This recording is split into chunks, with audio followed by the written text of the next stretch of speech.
ሰላም ጤና ይስጥልን የተወደዳችሁ የኢሪሳት ቴሌቪዥን ተከታታዮች ለዛሬ ዕለተ ማክሰኞ ነሐሴ 4 ቀን 2026 የተመራረጡ የአማርኛ የረፋድ ዜናዎችን ወደ እናንተ ማድረስ እንጀምራለን። እንድትከታተሉን በአክብሮት እንጋብዛለን። በቅድሚያም ማርስተ ዜና።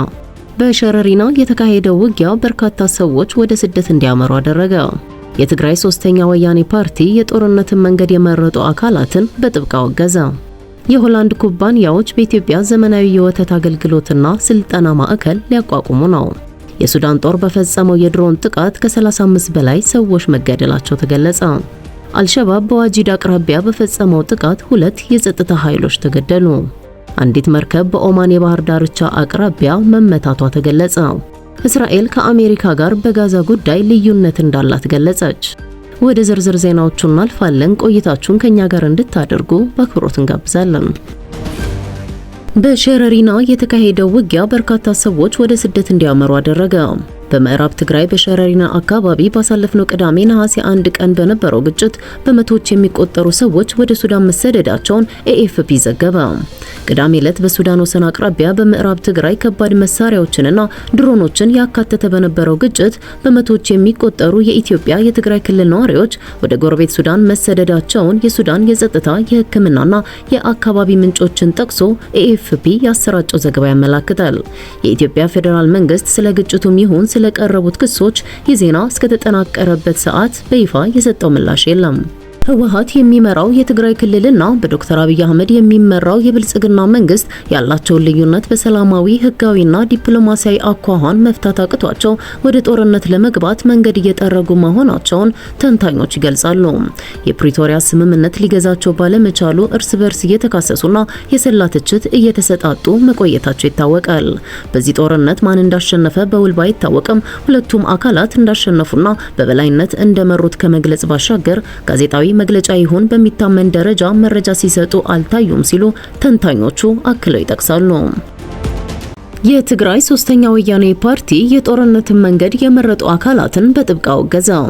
በቅርቡ በህወሓት ኃይሎችና በፌዴራል ኃይሎች መካከል የተከሰተውን ግጭት ተከትሎ በክልሉ ያለው የፖለቲካ ቀውስና የኃይል አሰላለፍ ከፍተኛ ስጋት እንደፈጠረ የትግራይ ሶስተኛ ወያኔ ፓርቲ ገለጸ።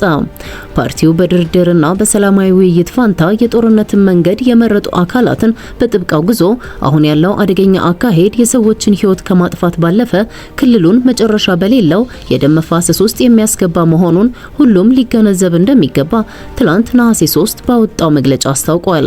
መግለጫው በተለይ የፖለቲካ ኃይሎች ሰላማዊ አማራጮችን ችላ በማለት የወጣቶችን ደም ለፖለቲካዊ ጥቅም እየተጠቀሙበት ነው የሚለው ክስ ያለውን ጥልቅ የሞራልና የፖለቲካ ውድቀት የሚያሳይ መሆኑን አጽንኦት ሰጥቷል።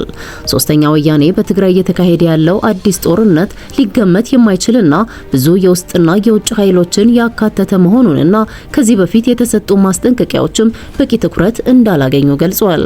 ፓርቲው እንዳለው የአጥፊ ግጭት የተባባሰ መሄዱን የሚያሳዩ በቂ ማስረጃዎች ቢኖሩም በስልጣንና በስልጣን አሰላለፍ ላይ ያሉ አካላት እውነታውን ለመገንዘብና ለመጋፈጥ ፍላጎት አለማሳየታቸው ቀውሱን የበለጠ እንዲባባስ አድርጎታል።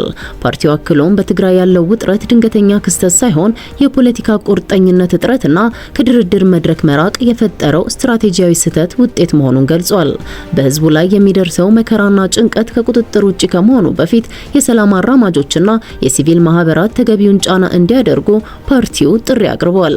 በመጨረሻም ይህ ጥሪ ተራ የፖለቲካ መግለጫ ብቻ ሳይሆን የክልሉ ውጥረት ወደ ባሰ ሀገራዊና ቀጠናዊ ጥፋት እንዳይሸጋገር የስልጣን ፉክክርን በመግታት ለሰላም ድርድር ቅድሚያ መስጠት አስቸኳይ አስፈላጊነት እንዳለው የሚያጎላ አስተያየት መሆኑን ገልጿል። የሆላንድ ኩባንያዎች በኢትዮጵያ ዘመናዊ የወተት አገልግሎትና ስልጠና ማዕከል ሊያቋቁሙ ነው። በአንቴ ቢቪ ኩባንያ የሚመራ የሆላንድ የወተት ኩባንያዎች ስብስብ በሆላንድ መንግስት በሚደገፈው የኢምፓክት ክላስተር መርሃ ግብር ስር የኢትዮጵያን የወተት ዘርፍ ለማጠናከር በኢትዮጵያ የአገልግሎትና ስልጠና ማዕከል ለማቋቋም ማቀዱን ገለጸ። እንደ አንቴ ቢቪ ከሆነ ማዕከሉ ለወተት አምራች አርሶ አደሮችና ለወተት አዘጋጆች የቴክኒክ ስልጠና፣ የዘመናዊ መሳሪያዎች ገለጻ፣ የጥገና አገልግሎትና የሙያ ምክር ድጋፍ ይሰጣል። አንቴ ኢትዮጵያ የአገር ውስጥ ስራዎችን የሚመራ ሲሆን አጋር ድርጅቶች ደግሞ የምክር አገልግሎት፣ በወተት ሀብት ልማትና በእንስሳት ጤና ላይ ተግባራዊ ስልጠና እንዲሁም በሰው ሰራሽ ማዳቀል የዝርያ ማሻሻያ ድጋፍ ያቀርባሉ። አንቴቢቪ እንደገለጸው ተቋሙ ከቴክኖሎጂ ሽግግር ጎን ለጎን ትብብርንና የክህሎት ማደግን በማጎልበት ለኢትዮጵያ የወተት ኢንዱስትሪ የረጅም ጊዜ የእውቀትና የድጋፍ ማዕከል ሆኖ ለማገልገል ታስቦ የተዘጋጀ ነው። ይህ ዜና የተሰማው ኢትዮጵያ የወተት ምርትን በከፍተኛ ደረጃ ለመጨመርና የወተት እሴት ሰንሰለቶችን ለማጠናከር ባቀደችው ከ2014 እስከ 2023 ዓ.ም የሚዘልቀው የብሔራዊ የወተት ልማት ስትራቴጂ ስር የወተት ዘርፏን ለማስፋፋት በምትጥርበት ወቅት ነው። እንደ ዓለም አቀፍ የገበያ ትንተና ምርምርና አማካሪ ቡድን ዘገባ የኢትዮጵያ የወተት ገበያ በ2017 ዓ.ም ከነበረበት 1.1 ቢሊዮን የአሜሪካ ዶላር በ2026 ዓ.ም ወደ 1.7 ቢሊዮን የአሜሪካ ዶላር ያድጋል ተብሎ ይጠበቃል ሲል ዴሪ ቢዝነስ ሚድል ኢስት ኤንድ አፍሪካ ያወጣው አሃዝ ያሳያል። የሱዳን ጦር በፈጸመው የድሮን ጥቃት ከ35 በላይ ሰዎች ተገደሉ። የሱዳን ጦር እሁድ ዕለት በሰሜን ዳርፉር በሚገኝ ባህላዊ ፍርድ ቤት ላይ በፈጸመው የሰው አልባ አውሮፕላን ጥቃት ከ35 በላይ ሰዎች ሲገደሉ በርካታ ሌሎች ደግሞ መቁሰላቸውን የሰብአዊ መብት ተሟጋቾችንና የአይን ምስክሮችን ጠቅሶ ፍራንስ 24 ዘግቧል። ጥቃቱ የደረሰው ከካብካቢያ አቅራቢያ በሚገኘው ጋራ አልዛዊያ በተባለች መንደር በአካባቢው ሰዓት አቆጣጠር ከቀኑ 7 ሰዓት ገደማ ሲሆን ሲቪል የማህበረሰብ መሪዎች የአካባቢና የጎሳ አለመግባባቶችን በሚሸመግሉበት ባህላዊ ፍርድ ቤት ለችሎት በተሰበሰቡበት ወቅት ነው።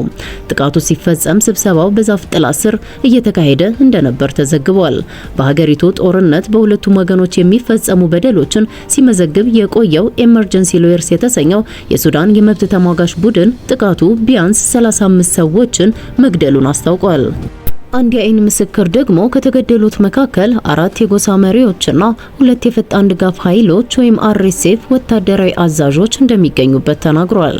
መንደሯ በአርኤስኤፍ ቁጥጥር ስር የምትገኝ ሲሆን ባህላዊ ፍርድ ቤቱ ያረፈበት ህንጻም በጥቃቱ ጉዳት ደርሶበታል። የፈጣን ድጋፍ ኃይሎች አስተዳደር ጥቃቱን አሰቃቂ ወንጀል ሲል በመኮነን የሞቱትን ሰዎች ቁጥር 37 የቆሰሉትን ደግሞ 50 አድርሶታል። በዚህ ጉዳይ ከሱዳን ጦር በኩል የተሰጠ ምላሽ አልነበረም። ጋራ አልዛዊያ ከሰሜን ዳርፉር መዲና ኤልፋሽር በስተምዕራብ 150 ኪሎ ሜትር ገደማ ርቃ ትገኛለች። አልሸባብ በዋጂድ አቅራቢያ በፈጸመው ጥቃት 2 የጸጥታ ኃይሎች ተገደሉ። በሶማሊያ ደቡብ ምዕራብ ግዛት ባኩል ክልል በሚገኘው የዋጂድ ከተማ አቅራቢያ የአልሸባብ ታጣቂዎች ትናንት ነሐሴ 3 ምሽት በጸጥታ ኃይሎች ላይ ሽምቅ ውጊያ መፈጸማቸውን የጸጥታ ምንጮች ገልጸዋል። ከጥቃቱ በኋላ ቢያንስ 2 ሰዎች መሞታቸውን ሂራን ኦንላይን በዘገባው አስታውቋል። የቆሰሉት ሰዎች ትክክለኛ ቁጥር እስካሁን ድረስ አልተገለጸም። የአልሸባብ ታጣቂ ቡድን በባኩል ክልል በመንገዶች ላይ የሚንቀሳቀሱ የሶማሊያ የጸጥታ ኃይሎችንና ዓለም አቀፍ አጋሮቻቸውን በተደጋጋሚ ኢላማ የሚያደርግ ሲሆን በመንግስት ቁጥጥር ስር ባሉ ከተሞች ዙሪያ በሚገኙ የገጠር አካባቢዎች ተጽዕኖውን ለማስቀጠል እየሞከረ ነው። በዋጂድና በሌሎች ትልልቅ የባኩል ከተሞች አቅራቢያም ታጣቂዎቹ በየጊዜው በመንገድ ዳር የቦምብ ጥቃቶችን በመፈጸማቸው የሰዎችና የእቃ እንቅስቃሴ ላይ መስተጓጎል መፍጠራቸው ተገልጿል። በመስከረም 2023 አልሸባብ በባኩል ክልል በ2 የኢትዮጵያ ወታደራዊ ካምፖች ላይ ጥቃት መፈጸሙ ይታወሳል። በጥቅምት 2024ም ታጣቂዎቹ በዋጂድ በሚገኝ የኢትዮጵያ ወታደራዊ ካምፕ ላይ ጥቃት ማድረሳቸው ተዘግቧል። ይህ የቅርብ ጊዜ ጥቃት በባኩል ክልል የሚገኘው የጸጥታ ሁኔታ አሁንም አሳሳቢ መሆኑን ያሳያል። ምንም እንኳን የሶማሊያ ጸጥታ ኃይሎችና የክልሉ አጋር ኃይሎች በአልሸባብ ላይ ወታደራዊ ዘመቻዎችን እያካሄዱ ቢሆንም ቡድኑ አሁንም ጥቃቶችን መፈጸሙን ቀጥሏል። አንዲት መርከብ በኦማን የባህር ዳርቻ አቅራቢያ መመታቷ ተገለጸ። የብሪታንያ የባህር ንግድ ኦፕሬሽን ማዕከል እንዳስታወቀው ዛሬ ማክሰኞ ማለዳ ላይ በኦማን የባህር ዳርቻ አቅራቢያ የምትጓዝ አንዲት የጭነት መርከብ ባልታወቀ ተወንጫፊ መሳሪያ መመታቷን ሪፖርት አድርጋለች። ተቋሙ እንዳብራራው መርከቧ ከኦማኗ ሐሳብ ከተማ በስተሰሜን ምስራቅ 20 የባህር ማይል ርቀት ላይ እየተጓዘች ባለችበት ወቅት ጥቃት እንደደረሰባት በቪኤችኤፍ ቻናል 16 የድረሱልኝ ጥሪ አስተላልፋለች። ይህንን ክስተት ተከትሎ ባለስልጣናት ምርመራ የጀመሩ ሲሆን በቀጠናው የሚያልፉ መርከቦች ከፍተኛ ጥንቃቄ እንዲያደርጉና ማንኛውንም አጠራጣሪ እንቅስቃሴ ለሚመለከተው አካል ሪፖርት እንዲያደርጉ የብሪታንያ የባህር ንግድ ኦፕሬሽን አሳስቧል። እስካሁን ድረስ ለዚህ ጥቃት ኃላፊነት የወሰደ አካል የለም። ይህ የጥቃት ክስተት የተሰማው በቅርቡ በአሜሪካና በኢራን መካከል የተፈጠረውን ወታደራዊ ፍጥጫ ተከትሎ በሆርሙዝ ባህረ ሰላጤ ዙሪያ ውጥረቱ አይሎ ባለበት ወቅት ነው። ዋሽንግተን በዚሁ ስትራቴጂካዊ የውሃ መስመር ላይ የባህር ላይ ጉዞ ነጻነት እንዲረጋገጥ ለቴህራን ጥሪ ስታቀርብ፣ ኢራን በበኩሏ በባህር ዳርቻዎቿ አቅራቢያ የሚደረጉ የመርከብ እንቅስቃሴዎች በሷ ቁጥጥርና እይታ ስር መሆን አለባቸው የሚል ጠንካራ አቋም እያንጸባረቀች ትገኛለች።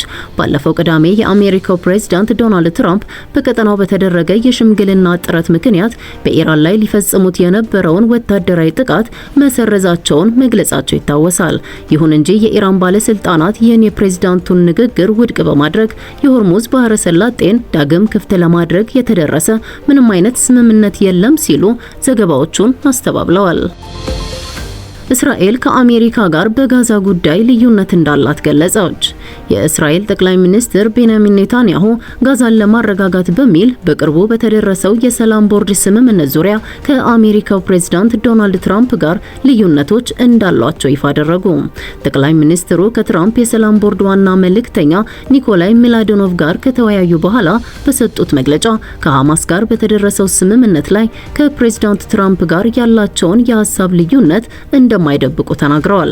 ኔታንያሁ አክለውም ወደ መልሶ መገንባት ምዕራፍ ከመሸጋገራችን በፊት ሐማስ ሙሉ በሙሉ ትጥቅ መፍታትና የጋዛ ሰላጤን ከወታደራዊ እንቅስቃሴ ነፃ መሆን አለበት ሲሉ ገልጸዋል።